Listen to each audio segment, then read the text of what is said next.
Il ne convenait pas de verser le sang, mieux valait encore les chasser à la campagne. Après un court moment de réflexion, la princesse accepta la proposition de l'homme, mais posa une autre condition.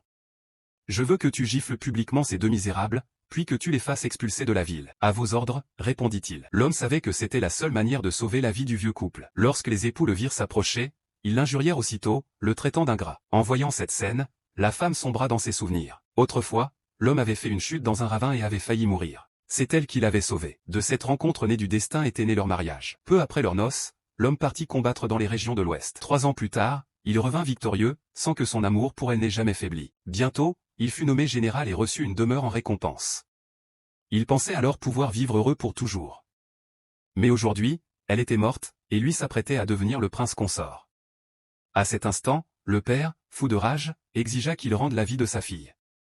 L'homme n'eut jamais le cœur de frapper son beau-père. Pourtant, sous les pressions répétées de la princesse, il n'eut d'autre choix que de lever la main et de lui asséner une violente gifle.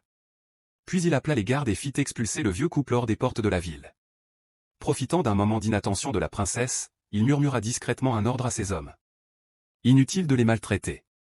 Avant de lâcher, à voix basse. Maudite belle famille. Si tu veux, je peux aussi proposer une version plus romanesque, plus concise, ou au style wuxia cinématographique.